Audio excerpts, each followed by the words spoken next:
Pertanyaan yang keempat terkait dengan kita berusaha untuk takhalluq bi akhlaqillah.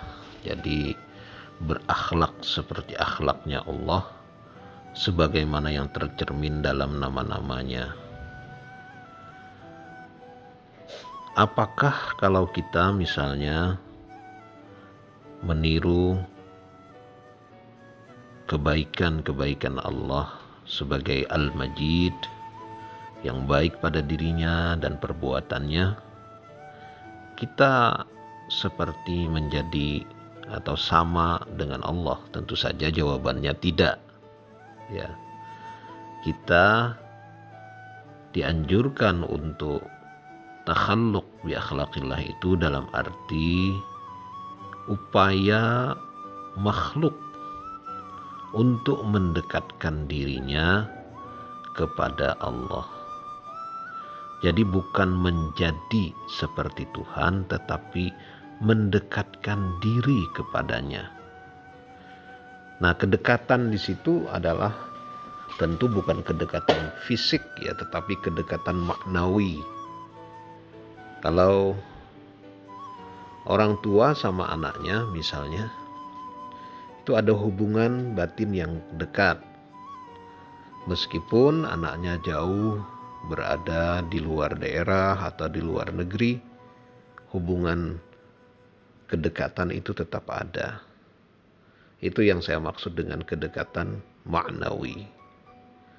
Maka ketika manusia berusaha untuk menjadi mulia di dalam dirinya dan perbuatannya dengan cara berbuat baik kepada dirinya, kepada orang lain, dan kepada lingkungan, tentu saja dengan mentaati perintah Allah dan meninggalkan larangannya, maka manusia itu akan menjadi mulia yang dekat kepada Allah yang Maha Mulia.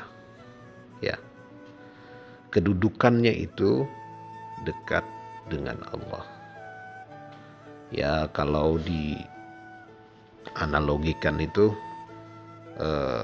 biasanya kalau ada acara pertemuan besar, biasanya itu orang-orang yang dimuliakan itu duduknya di depan, biasanya begitu. Kalau kebetulan ada presiden, tidak semua orang bisa duduk dekat dengan presiden.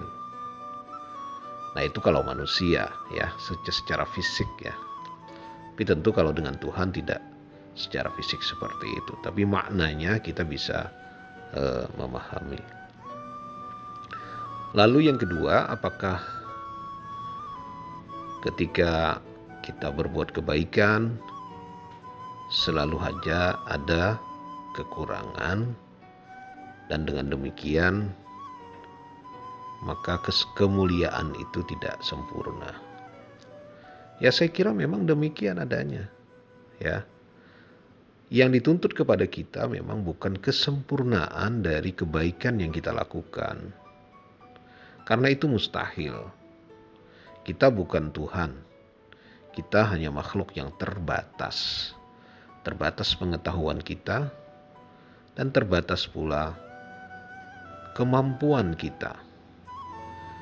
Dengan segala keterbatasan itu, kita ingin berbuat baik, kita ingin menunjukkan sesuatu yang terbaik pada diri kita, lingkungan kita, orang lain di sekitar kita.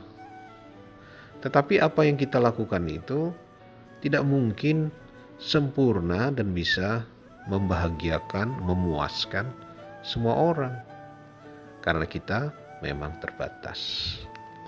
Maka yang utama di situ adalah seberapa besar usaha kita, ketulusan kita dalam melaksanakan kebaikan tersebut. Itu tidak menghalangi kita untuk menjadi orang yang baik dan mulia di sisi Allah Subhanahu wa ta'ala. Saya kira demikian, terima kasih.